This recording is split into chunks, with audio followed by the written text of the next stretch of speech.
Well, it's a pleasure to be here. I must confess that after hearing the morning and afternoon about various conversations related to UFOs and such controversial work, what I'm about to share with you may sound mundane in comparison, which is unusual for me. The title of this research is The Effects of Distant Group Intention on the Growth of Seedlings. And it involves myself and Mark Boccuzzi and Lynne McTaggart and Melinda Connor. And this particular research was actually funded by a foundation associated with Canyon Ranch. And if it wasn't for their openness, this kind of work could never take place. The work is, there have been many studies of both local and distant intentionality related to living systems, and they're reviewed in two recent books, as well as books by Dean Radin and Claude Swanson and so on. One is called The Energy Healing Experiments, which I wrote that summarized our research over the past 10 years. And the second is The Intention Experiment by Lynne McTaggart, which I suspect many of you have heard of. What's interesting, by the way, is that neither of these books use the word parapsychology, because we do see this as although some of the phenomena may seem strange or anomalistic, this is something that apparently applies to all of us. Now, I will not be talking today about research that we've done both with local and distant intentionality on biophoton emission in plants using a supercooled CCD camera system cooled to minus 100 degrees centigrade. Although this work is really phenomenal, it would take a whole presentation. And what I instead want to talk to you about is an application of distant intentionality to the growth of barley seeds. And part of the reason for selecting this preparation is because it's research that can be done by virtually anyone, including high school students, and it has obvious direct potential applications to the vitality of our planet, whereas biophoton emission is a bit esoteric for non-scientists. So the purpose was to determine whether distant group intention could affect the growth of barley seeds under blinded experimental conditions. That was the first purpose. Second was to determine whether there might be a, quote, spread of effect within a given experiment on the growth of barley seeds. And the reason is because the seeds were placed fairly close together, as you will see. And the question is, how specific could the intention be to the seeds that were targeted? And the third is to explore whether groups trained in focused attention and healing would have a greater and or more selective effect on the growth of barley seeds. Now, each experiment had 120 seeds in a blinded distant group intention session. By the way, that was also something that was, you could get many more subjects per experiment if you worked with seeds than working with, for example, leaves or vegetables that took up a large space in a camera.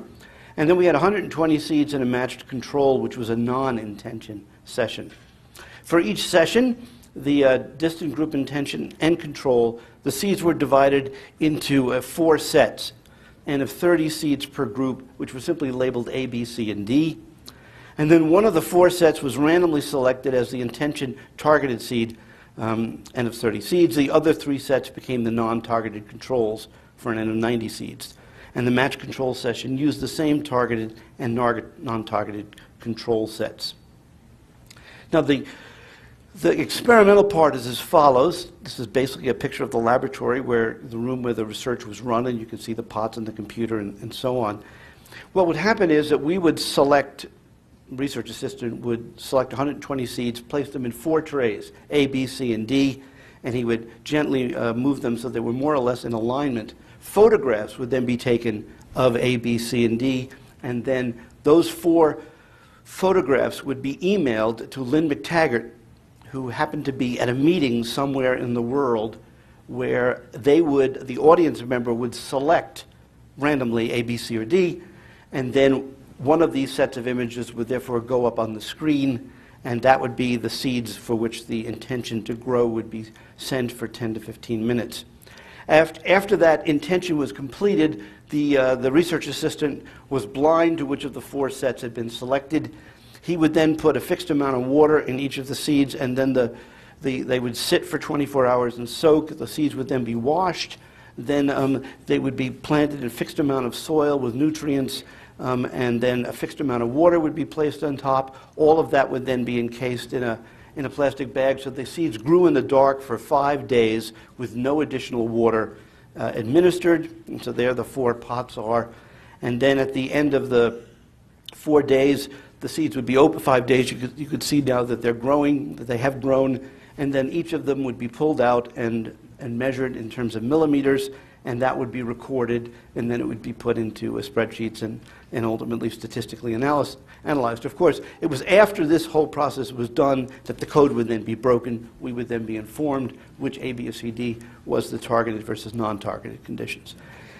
There were a total of 6 experiments. These were opportunistic, meaning we didn't have control. We didn't select the subjects. We didn't select the timing. They just took advantage of when Lynne was doing one of these workshops. And there was one in Sydney, Australia, with a group size of about 600. And you could see that audience picked target A. There was an online study that was conducted via London. Then there was one in Rhinebeck, New York, one in Palm Springs. Actually, the Austin, Texas one was actually the 6th experiment, but I listed it in order here as the 5th only because I wanted to especially note that the Hilton Head experiment, of which there were 500 subjects, was actually a group of, which was convenient, it was a Healing Touch International meeting of Healing Touch practitioners. So this was a group that we happened to have who were practiced in the art of focusing intention and healing. And for the 6 experiments, the total number of seeds or subjects was 1,440 subjects, which is very large for the kind of research that we typically do. This is a summary of the data. And what this curve shows is on the left where it says intention days. Those contain the targeted seeds, which is the blue square, and the non-targeted control seeds, which was the, I guess you'd say that's red. And you can see that it's much higher for the intended seed than the controls. Then for the non-intention day, which was a day which was not blinded, but was also 5 days of growing of the seeds, but where there was no intention going into the lab, you can see that in both cases it was lower, and significantly so. In terms of analyses, separate ANOVAs were conducted on the group intention and non-intention controlled days. For the intention day only, which was the blinded condition, the main effect for target was significant, p less 0.07. For the non-intention day only, the main effects for target was non-significant. In other words, there was no difference in the intention versus targeted versus non-targeted when there was no intention given at all. Now, the main effect for intention day versus the non-intention day was highly significant. That's the 2 points on the left versus the 2 points on the right. And separate ANOVAs were conducted separately for the target seed and the non-targeted seeds, and you can see that both of those effects were highly statistically significant.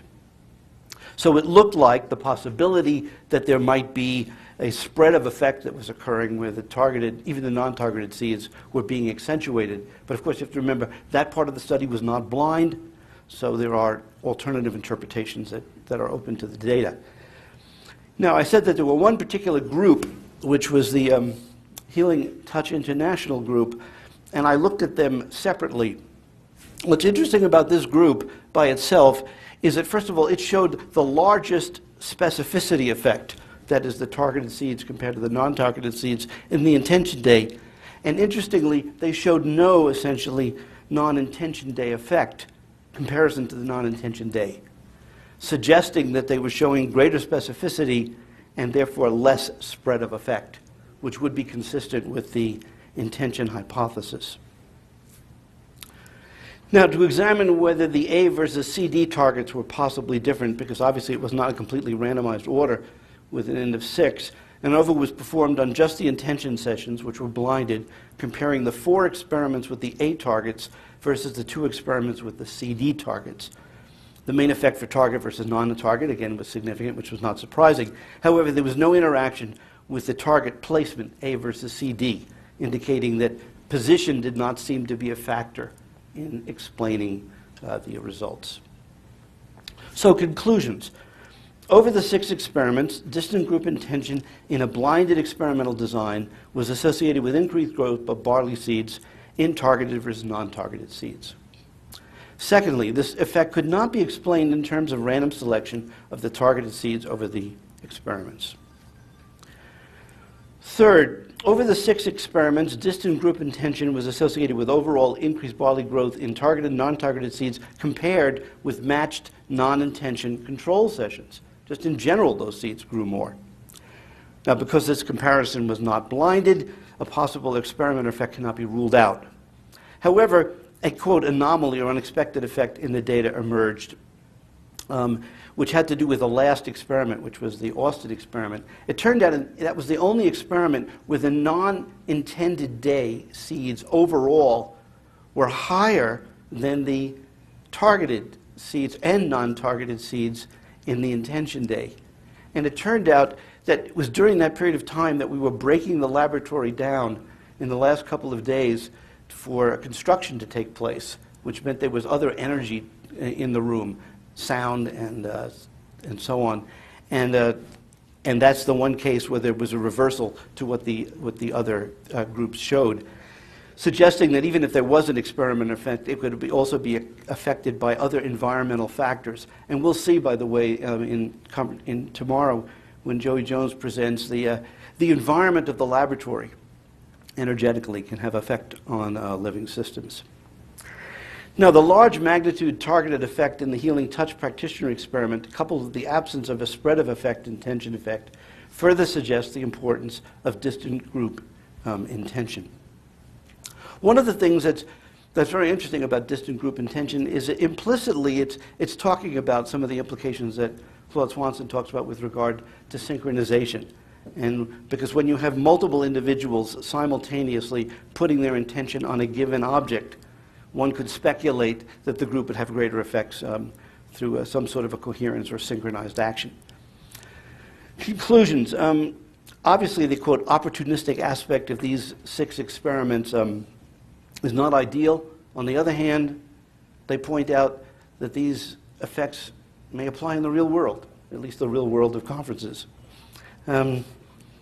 Secondly, adding a second blinded experimenter would make it possible to run blinded control sessions as well. In other words, if we do this kind of work in the future, we have 2 experimenters, and they don't know in a given weekend whether it's going to be an intention experiment or not, then we can address the spread of effect.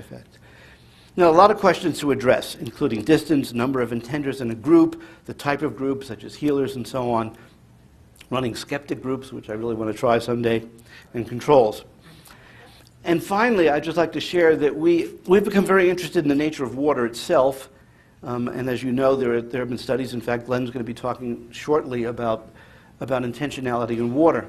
And the question arises, what happens if intention, instead of being sent to the seeds, is going to be sent to water that's going to nourish the seeds? And then that water is then given to the seeds. And of course, the seeds have not been selected until after the water has been energized. So there isn't a confound there. Can we find that at least some of this effect is actually affecting the structure or the energy of that which makes up all living systems, which is water itself? I must confess, by the way, that when I started these experiments, despite having published a book summarizing a lot of research with local or fairly local, within feet intentionality, I was very surprised by the potential robustness of potential distance and tension effects on living systems. Thank you.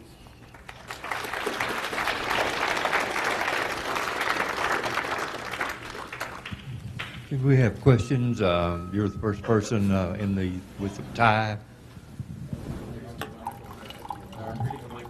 Gary, your experience with local and non-local effects, you kind of suggested that, but I was wondering what the magnitude of the difference of the effect would be between the local and the non-local experiment. Is it really better when you're close? Well, looking at these data, remember there was only 6 experiments. And we looked at the distance effect, and potential distance effect. We also looked at the potential N of the group, 100 versus 500 or 600 tenders. And there were certainly no statistical differences and no significant correlations. But again, you're only dealing with an N of 6. So I really can't speak to that. As far as I'm concerned, it's an open question. Are we measuring growth or how fast they're growing? This engineer's thing comes to mind is, there's lots of people in this world who need more food. And is this a way to get a higher yield of barley? I think that would be the pragmatic future work. But had you addressed whether it's just the speed of growth or the actual something else? Well, the way that we've measured it is a one-time measurement after it's grown for 5 days. So in that way, you would say, you could call it a speed of growth effect because they're growing more robustly. But whether it's speed or just greater vitality, that becomes a theoretical question. But if the practical question is, if you can get more barley to grow in a quicker period of time for the same amount of resources, that's a valuable thing for our society and for the world. Gary, I don't know if you're familiar with the name Bill Sweet. Bill Sweet wrote a book called A Journey into Prayer about 2 Christian scientists that wanted to prove that prayer worked. This is in the 60s. And they started doing research exactly, or similar to what you're talking about. They knew there was a placebo effect. They knew that was with humans, and so they wanted to use something that would not, the placebo effect would not interfere with. They got the same kind of results you're reporting here over and over again, but they were rejected both by their religious community and by academia and their scientific community. I imagine Larry Dawsey knows more about this, and I hope he'll speak about it. But they ended up, after years, finally starting to be accepted, ended up committing suicide, the 2 of them together. Really? Yes, sir. I suggest you check that book out, though. I'm probably glad that I didn't know about this before I started the research, because I have no interest in following in their footsteps. It's a challenge if you do any of this with any particular religious persuasion. If I did this as a fundamentalist Christian or a Christian scientist or a Muslim or a Jewish person or whatever, I would immediately be getting in, I think, even more trouble than just doing this in a, quote, secular fashion. Hi. We have a seed testing laboratory, and we've done some of this kind of work here in the Denver area. And we can talk about it. But one of the questions I wanted to ask you is, did you notice any increased actual germination percentage? Did more seeds actually germinate in the trials where there was intention? The answer is, it looked that way, but since most of our seeds germinated with this procedure, there isn't much room for variability in that sense. Okay, so this is not the preparation in which you'd want to look at rate of germination, because almost all the seeds germinate, good 85 to 90%. But yes, it's a very good question. Thank you.